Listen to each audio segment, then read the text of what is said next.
Kaibigan ko yun, no? Police patrol. So ngayon, sana all. Umaga pa. Tulog pa ang daan. Kalsada.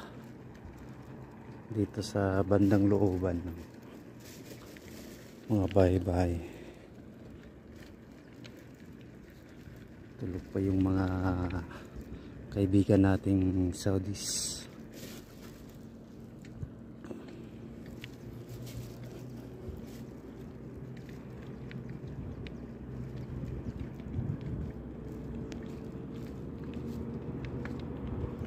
May sumusunod.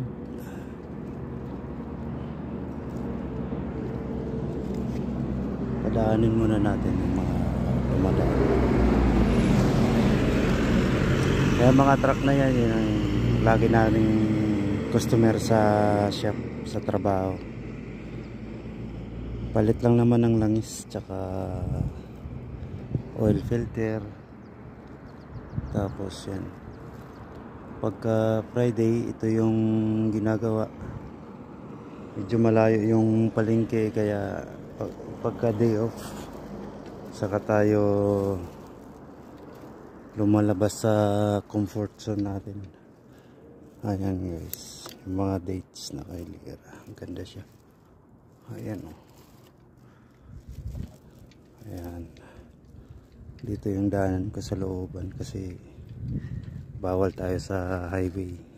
Kung kakapal na mukha nyo, Baka ma-overspeeding tayo. Dito tayo dumaan para safe sila. Safe sila. Hindi tayo. Baka disgrasya tayo ng ibang lahi. Delikado sila. Yan mga guys, mga bray. Ayan, ganda.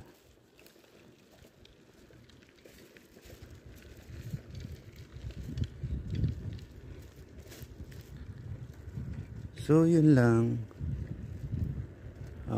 Yun, mga bahay dito makikita nyo. Ganda ng mga gate. Sasakyan sa labas. Ayan, maganda rin sa bahay yung mga dates. Malilim. Tapos may duyan ka.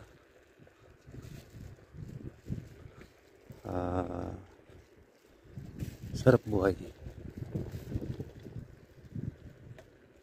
Yan, ito yung mini park nila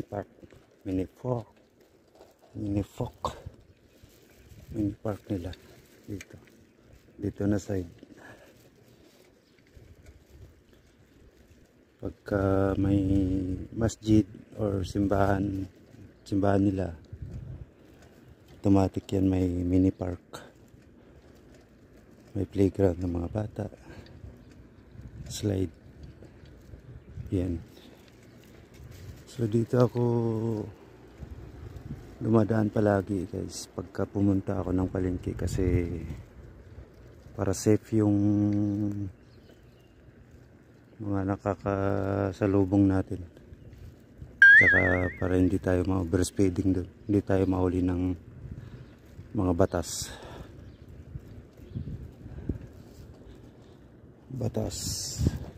nila, mahigpit pa naman dito.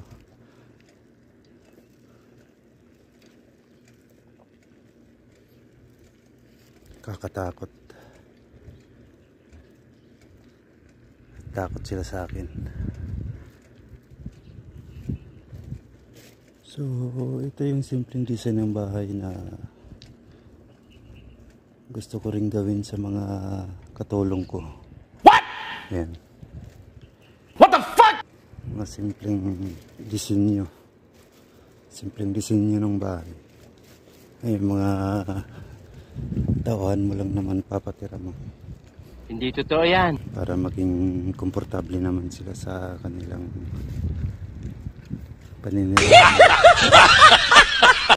paninilbihan sa sa akin. Ganda mo ah! Ganda! Ito hotel to. Hotel na simple lang. Walang pinagkaiba sa isang bahay. So yun, ito Popia merienda time. Diyan ako lagi. Ito yung trabaho ko guys, yung pinagtatrabahan ko, yung shop namin, one stop. Yan, walang pasok ngayon kaya tapos yung bahay namin doon lang, tawid ng highway na yan, tawid lang ng kalsada nito. Yan. So may Popia, ayos naman, may pharmacy, Nada pharmacy, okay naman siya, accessible naman siya. Kaso malayo yung palengke, kaya tuwing Biyernes lang ako lumalabas sa lungga ni Uncle Pax. So that's it, pansit. Scary daw.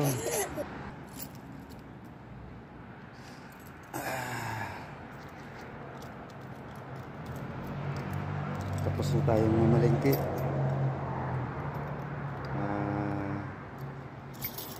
Maga pa. Maga kasi paghapon kasi lalabasan ng mga artista, marami ng tao. Ayoko namang makihalo.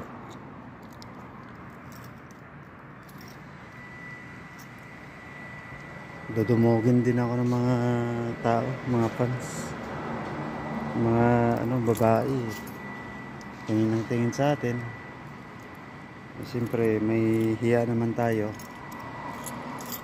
Yun, iwas na lang tayo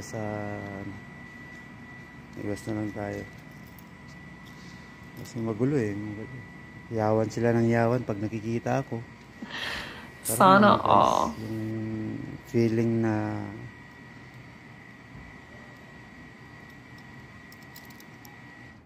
hindi ka mapalagay. Gunggong! Barinig kita sa mo! Hindi mo alam ng nararamdaman. Nakakainis. Bakit ba ganito? Siya. Tama na, Pax, Uncle. Kalokohan ni Uncle.